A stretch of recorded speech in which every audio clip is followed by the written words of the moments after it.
আল্লাহ তাআলা বলতেছেন, পয়গম্বর ওগো নবী আমার, আপনি তাদেরকে জানিয়ে দেন, তারা যখন আমার প্রশংসা করে, আমার প্রশংসা করে, আল্লাহ তাআলার প্রশংসা করার মধ্যে ও বান্দা তোমার জন্য কেমন কল্যাণ কামিতা আছে একটু শোনো। আল্লাহ তাআলা বলেন, দুনিয়ার মানুষ রে, দুনিয়ার মানুষের প্রশংসার মধ্যে কোনো লাভ নাই, লাভ নাই। মানুষ মানুষের যতটুকু প্রশংসা করবে, দুনিয়ার মানুষ মানুষের প্রশংসার মাধ্যমে প্রশংসাকারীর কোনো লাভ হয় না, কোনো লাভ হয় না। কেমন লাভ হয়? হয়তো বা এক কাপ চা তার কপালের মধ্যে, রিজিকের মধ্যে জুটবে, হয়তো বা এক প্লেট ভাত তার জন্য জুটবে। কিন্তু আমি আল্লাহ যদি কোনো ব্যক্তি আমার প্রশংসা করে নেয়, ও তামাম পৃথিবীর মানুষ শোনো, শোনো, আমি আল্লাহ আমার বান্দার হাকিকত জানবো, আমি আমার বান্দার অবস্থা বুঝবো, আমার বান্দা কোন অবস্থায়, কোন হালতে, কোন হাকিকত নিয়ে আমাকে আল্লাহ বলে ডাক দিয়েছে, আমার প্রশংসা করেছে। ও তামাম পৃথিবীর মানুষ শোনো, শোনো, আপনি তোমরা একটু মনোযোগ দিয়ে শুনে নাও। আল্লাহ তাআলা ডাক দিয়া কয়, ও মানুষ সকল শোনো রে, তোমরা যেই অবস্থায়, যেই হালতে আমার প্রশংসা করো, আমি আল্লাহ তাআলা তোমাদের হালত নির্ণয় করি, কোন অবস্থায় আমার বান্দা আমাকে ডাক দেয়। আমার বান্দা যেই অবস্থায় আমাকে ডাক দেয়, আমি আল্লাহ আমার বান্দার ওই অবস্থার পরিবর্তন ঘটাই। কোন সুবহানাল্লাহ। আমার বান্দা যদি দুঃখ ভরা, দুঃখ ভরা, হাজারো ব্যথা বেদনা নিয়ে, হাজারো টেনশন চিন্তায় মগ্ন হয়ে একবার যদি আল্লাহ বলে ডাক দেয়, আমার বান্দার একবার আল্লাহ বলার কারণে হাজারো টেনশন চিন্তা থেকে আমার বান্দার হালতকে পরিবর্তন করে দিয়ে অশান্ত দিলটাকে শান্ত করে দেয়, অশান্ত মনটাকে শান্ত করে দেয়, সংকীর্ণ হৃদয়কে প্রশস্ত করে দেয়, আমার বান্দার অবস্থার আমি পরিবর্তন করে দেই। আর আমার বান্দাকে ডাক দিয়ে বলি, বান্দারে তোমার প্রশংসার হালত বুঝেছি, এখন শোনো আমার পরিবর্তন ঘটাই কিভাবে। তুমি যেই হালতে আমাকে ডাক দিলা, আমি আল্লাহ তাআলা ওই হালকে তোমাকে স্মরণ করি না। আবার স্মরণ হোক, বান্দা অসুস্থ অবস্থায় আমার জিকির করলো, অসুস্থ অবস্থায় আমাকে ডাক দেয়, আমি আমার বান্দার অসুস্থ থেকে পরিপূর্ণ সুস্থতায় রূপান্তরিত করে দেই, আমার বান্দার অসুস্থতা দূর করে দেই, আমার বান্দাকে সুস্থতার নিয়ামত দান করে দেই। কোন সুবহানাল্লাহ। বান্দা আল্লাহকে স্মরণ করবে, যদি বলে মালিক, ওই বড় শশী হাটুয়া ডাঙ্গা, ওই ওয়াজ ও দোয়ার মাহফিলের সামিয়ানার নিচে বসেছিলাম, ওরে মালিক, কিন্তু দুনিয়ার কোনো চাওয়ার জন্য নয়, চাওয়ার জন্য নয়, পাওয়ার জন্য নয়, একমাত্র আপনার সন্তুষ্টি লগ্নের মালিক, একমাত্র আপনার ক্ষমার প্রত্যাশা নিয়ে, একমাত্র আপনার দয়া নিয়ে, আপনার দয়া পাওয়ার জন্য আল্লাহ তাআলা তখন ডাক দিয়ে বলবে, ও আমার বান্দা শোনো, শোনো, শোনো, এই মজমাটা তোমার জন্য, তোমার জন্য আমি আল্লাহ তাআলা কবুল করে নিলাম সেই দিন, যেদিন কিয়ামতের ময়দান কায়েম হয়ে যাবে, যেই দিন মানুষগুলো নাফসি নাফসি করতে শুরু করবে, কিন্তু তোমার ইখলাসের সাথে বসার কারণে, আল্লাহর ক্ষমার জন্য বসার কারণে, আল্লাহর দয়ার জন্য বসার কারণে, আল্লাহ তাআলার সন্তুষ্টি আদায়ের জন্য বসার কারণে এই মজমাটা কিয়ামতের দিন তোমার জন্য সুপারিশের মাধ্যম হয়ে যাবে। আর আল্লাহ তাআলার কাছে তোমার জন্য আল্লাহর কাছে মামলা দায়ের করবে, আল্লাহর কাছে বলবে, মালিক আপনার বান্দা আমার উপরে বসেছিল, আমার উপর বসে আপনার ক্ষমার জন্য, তাওবার জন্য দুইটা হাত উত্তোলন করেছিল, মালিক ওরে দয়ার আল্লাহ, এই জমিন কিয়ামতের দিন রব্বে কারিমের কাছে যখন মামলা দায়ের করবে, সুপারিশ করবে, আল্লাহ তাআলা এই জমিনের সুপারিশকে কবুল করবে আর বান্দাকে আল্লাহ তাআলা এই সুপারিশের মাধ্যমে মাফ করে দিবে। কোন সুবহানাল্লাহ।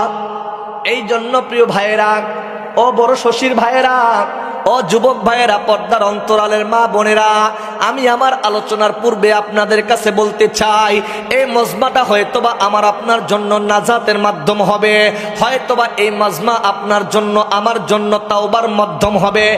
এই মজমাটা কেমন মজমা জানো? এই মজমাটা থেকে যদি কোনো ব্যক্তি আল্লাহর দরবারে দুইটা হাত উত্তোলন করে দেয় আর যদি ডাক দিয়া বলে, মালিক, জীবনে অসংখ্য গুনাহ করেছি, জীবনে অনেক নামাজ ছেড়ে দিয়েছি, জীবনে অনেক মিথ্যা কথা বলেছি, জীবনে অনেক গীবত শিকায়াত মন্দ কাজের সাথে সম্পর্ক ছিল, আল্লাহ তাআলার কাছে যদি চোখের পানি ছেড়ে দুইটা হাত উত্তোলন করে দিয়ে কান্না করে রব্বে কারিমের কাছে বলে দেয়, আল্লাহ তাআলা বলতেছেন, ও দুনিয়ার মানুষ, আমি আল্লাহ তাআলা তোমার তাওবার দিকে মুখাপেক্ষী, আমি কোনো মানুষের দিকে মুখাপেক্ষী নয়, আমি আল্লাহ কারো দিকে মুখাপেক্ষী হই না, আমার বান্দার দিকে তাকিয়ে থাকি, কখন আমার বান্দা তার গুনাহ অনুশোচনা করবে, আমার বান্দা কখন হক বুঝবে, আমার বান্দা কখন আমার কুদরতি কদমের মধ্যে সিজদায় অবনত হয়ে যাবে, আমার বান্দা কখন আমার কাছে ভিক্ষুকের মতো দুইটা হাত উত্তোলন করবে, আমি আমার বান্দার এই দিকে মুখাপেক্ষী হয়ে থাকি। আমার বান্দার হাত আমার আসমানের দিকে তোলার সাথে সাথে তার চোখের পানি নাকের ডগায় আসার আগেই আমি আমার বান্দার জিন্দেগীর গুনাহগুলি মাফ করে দেই। শুধু মাফ করে দেই না, মাফ করে দেই না, আল্লাহ তাআলা সূরাতুল ফুরকানের 70 নম্বর আয়াতের মধ্যে বলে যে, মান তাবা আমানা ওয়া আমিলা আমালান সালিহান ফাউলাইকা ইউবাদদিলুল্লাহু সাইয়্যাতিহিম হাসানা। আল্লাহ তাআলা বলতেছেন, ও তামাম পৃথিবীর মানুষ, শোনো শোনো শোনো, তোমরা যখন তাওবা করো, আমি আল্লাহ তাআলা তোমার তাওবার বিনিময়ে তোমার জিন্দেগীর সমস্ত গুনাহ, কেমন গুনাহ করেছো, জমিন থেকে আসমান পর্যন্ত যদি কোনো গুনাহ করে থাকে, আল্লাহ তাআলা বলতেছেন, নবী গো, ও গো নবী আমার, আপনি তাদেরকে জানিয়ে দেন, জানিয়ে দেন, জানিয়ে দেন, আমি আল্লাহ আমার বান্দার জিন্দেগীর সমস্ত গুনাহগুলি মাফ করে দিলাম। শুধু গুনাহ মাফ করি না, মাফ করি না, আমার বান্দার জমিন থেকে আসমান পর্যন্ত গুনাহগুলিও আমি আল্লাহ নেকির মাধ্যমে পরিণত করে দিলাম। কোন সুবহানাল্লাহ। এই জন্যই বলতে চাই প্রিয় ভাইয়েরা, এই মজমাটা এমন এক মজমা, আল্লাহ রাসূল সাল্লাল্লাহু আলাইহি ওয়াসাল্লাম বলেছেন যে এই মজমাটা কেমন মজমা তুমি জানো? এই মজমাটা এমন একটা মজমা, এই মজমাটা হলো জান্নাতের বাগান। এই মজমার চতুর্দিক থেকে আল্লাহ তাআলার নিষ্পাপ ফেরেশতাদেরকে নাজিল করা হয়, চতুর্দিক থেকে মজমার ব্যক্তিদেরকে বেষ্টন করা হয়। ওই জায়গার মধ্যে আল্লাহর রহমত আস্বাদন হতে থাকে, নাজিল হতে থাকে। শুধু নাজিল হয় না, নাজিল হয় না, বান্দা যখন এই দুনিয়ার জায়গা থেকে আল্লাহর প্রশংসা করতে থাকে, আল্লাহ তাআলা তাদের জন্য আসমানের মধ্যে, জান্নাতের মধ্যে প্রশংসা করতে থাকে। কোন সুবহানাল্লাহ। আল্লাহ তাআলা বলতেছেন, শুধু তাই নয় গো নবী, আপনি তাদেরকে জানিয়ে দেন, আমি আল্লাহ তাআলা তাদের জন্য আসমান থেকে সাকিনা নামক প্রশান্তি নাজিল করি। কোন সুবহানাল্লাহ। এই জায়গার মধ্যে আল্লাহ তাআলা যাদেরকে কবুল করেছেন, মাইয়ুরিদিল্লাহু বিহি খায়র, দুনিয়ার পরিবেশ থেকে আল্লাহ তাআলা উত্তোলন করে আর জান্নাতের পরিবেশের মধ্যে আল্লাহ তাআলা দ্বীনের পরিবেশের মধ্যে, কোরআনের পরিবেশের মধ্যে, ইলমের মজমার মধ্যে, দার্সের মজমার মধ্যে, আলোচনার মজমার মধ্যে, মাহফিলের প্যান্ডেলের সামিয়ানার নিচে বসার তৌফিক দেয়। কোন আল্লাহু আকবার। এই জন্য সম্মানিত প্রিয় হাজিরিন, আপনাদের কাছে আমি বলতে চাই যে এই মজমাটা ইচ্ছা করলে করা যায় না, ইচ্ছা করলেই বসা যায় না। এটা আল্লাহ তাআলার কবুলিয়ত বান্দা হতে হবে, আল্লাহ তাআলা তাদেরকে কবুল করতে হবে, তাদের মাধ্যমে এই মজমা হবে। যাদেরকে আল্লাহ তাআলা পছন্দ করছেন তাদের মাধ্যমে এই মজমা কায়েম হবে, আর আল্লাহ তাআলা যাদেরকে পছন্দ করেছেন তাদেরকে এই মজমার মধ্যে বসার তৌফিক দিবেন। সম্মানিত প্রিয় হাজিরিন, আমি আমার আলোচনা শুরু করি নাই, কিন্তু এতটুকু বুঝাইতে চেয়েছিলাম, প্রশংসা করেছি কার? জোরে বলেন কার? কিন্তু বান্দা প্রশংসা যখন মালিকের করে, মালিক তখন বান্দার অবস্থা নির্ণয় করে, বান্দা কোন হালতে আছে, বান্দা কোন অবস্থায় আছে। বান্দা অসুস্থ হইলে আল্লাহ তাআলা বলেন, বান্দা আমাকে স্মরণ করেছে, আমি আমার বান্দার অসুস্থ থেকে সুস্থ করে স্মরণ করি। কোন সুবহানাল্লাহ। আমার বান্দা রিজিকের পেরেশানির মধ্যে আছে, আমি আমার বান্দার রিজিকের ব্যবস্থা করে আমার বান্দাকে স্মরণ করি। কোন সুবহানাল্লাহ। এই জন্য সম্মানিত প্রিয় হাজিরিন, দুনিয়ার মানুষের প্রশংসার মধ্যে কোনো লাভ নাই। দেখবেন আমার আল্লাহ তাআলার প্রশংসার মধ্যে যত প্রশংসা করবেন তত আল্লাহর নৈকট্য হাসিল করতে পারবেন। দুনিয়ার মানুষকে বারবার ডাকলে মানুষ বিরক্ত হয়ে যায়, হয় না? দুনিয়ার মানুষের কাছে বারবার চাইলে মানুষ বিরক্ত হয়ে যায়। কিন্তু আমরা এমন এক আল্লাহ পাইছি যে আল্লাহর কাছে যত চাবো তত আল্লাহ তাআলার নৈকট্য হাসিল করতে পারবো। যত চাবো, দেখেন আল্লাহ তাআলার কাছে যদি চাই, আল্লাহ তাআলা আমাকে আপনাকে যা দিবে, দ্বিতীয়বার চাইলে তার চেয়ে দ্বিগুণ দিবেন, তৃতীয়বার চাইলে তার চাইতে 3 গুণ বেশি দিবেন, চতুর্থবার চাইলে তার চেয়ে আরো বেশি দিবেন। এভাবে যত চাবো তত আল্লাহর নিকটবর্তী হতে পারবো। আর দুনিয়ার মানুষের দিকে তাকান, মানুষের কাছে চাইলাম, প্রথম যা পাইলাম দ্বিতীয়বার তার চেয়ে কম পাইলাম, দ্বিতীয়বার যা দিছে তৃতীয়বার তার চেয়ে কম। কথা বলে না কেন? তৃতীয়বার যা দেয় চতুর্থবার আবার দেয় না, এইভাবে বিতাড়িত করে দেয়, তাড়িয়ে দেয়, যাও আর দিতে পারবো না। কথা বলেন না কেন? এটাই বোঝা যায় প্রিয় ভাই, সে মালিকের ক্ষমা চাই। আমরা কি চাই? আল্লাহর ক্ষমার প্রত্যাশা নিয়ে এই জায়গায় বসছি। তারপরে আমরা আল্লাহ রসুলের উপর দরুদ ও সালাম আদায় করেছি। কার উপরে বলেন? আল্লাহ রসুলের প্রশংসা করেছি, দরুদ পাঠ করেছি।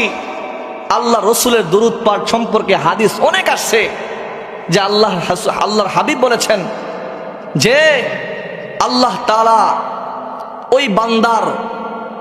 ওই বান্দার উপর রহমত নাযিল করেন যারা আমার রসুলের উপর দরুদ পাঠ করে। কি পাঠ করে বলেন? মান সাল্লা আলাইয়া ওয়াহিদাতান সাল্লাল্লাহু আলাইহি আশারা। যদি কোনো ব্যক্তি একবার রসুলের উপর দরুদ পাঠ করে, আল্লাহ তাআলা তার জন্য 10টা রহমত প্রেরণ করেন। সুবহানাল্লাহ। সম্মানিত প্রিয় হাজিরিন, আপনাদের কাছে আমি ওই কথাটাই বলে আমার আলোচনার দিকে যাই। সর্বপ্রথম যে আল্লাহ তাআলা আমাদেরকে এই মুহূর্তে গুনাহের কাজ থেকে বিরত রাখছেন। এখন আমরা কি করতাম? হয়তোবা ঘুমায় যাইতাম, হয়তোবা কেউ ঘরের মধ্যে টেলিভিশন চাইতাম, অনেকেই বাজারে গিয়ে গল্পগুজব করতাম, অনেক গীবত শেকায়েত হয়ে যাইত। কিন্তু আল্লাহ তাআলা আমাকে আপনাকে এই মুহূর্তে গুনাহের কাজ থেকে বিরত রাখছেন। এটাই তো আল্লাহ পাকের এক নিয়ামত। কি বলেন, ঠিক না? যে ব্যক্তি ধরেন এই যে আমরা এই জায়গার মধ্যে বসে আছি, আল্লাহ তাআলা ফেরেশতাদেরকে নিয়ে গর্ব করতে শুরু করে, ও আমার ফেরেশতারা, দেখছো যে রাত 12টা বেজে যাচ্ছে, কিন্তু তারপরও আমার পাগল বান্দারা ওই মজমার মধ্যে বসে আছে। দেখো না আমার বান্দা তো আমাকে কোনোদিন দেখে নাই, আমার বান্দা না দেখা সত্ত্বেও আমাকে কেমন ভাবে ভয় করতেছে। আমার বান্দা আমাকে দেখে নাই, আমার দেখে নাই, জাহান্নাম দেখে নাই, তারপরও আমার বান্দা জান্নাতের জন্য, জাহান্নাম থেকে বাঁচার জন্য আমার কাছে কান্না করতেছে। আল্লাহর কুদরতি অন্তরের মধ্যে জোশ লেগে যায়। আল্লাহ তাআলা ডাক দিয়ে কয়, ফেরেশতারা রে, তোমরা বলেছিলে এই মানুষ তৈরির কোনো দরকার নাই, মানুষ বানানোর দরকার নাই, কিন্তু দেখছো এই মানুষ না দেখা সত্ত্বেও আমাকে কত মহাব্বত করতেছে, কত ভালোবাসতেছে, আমার কাছে তাওবা করতেছে।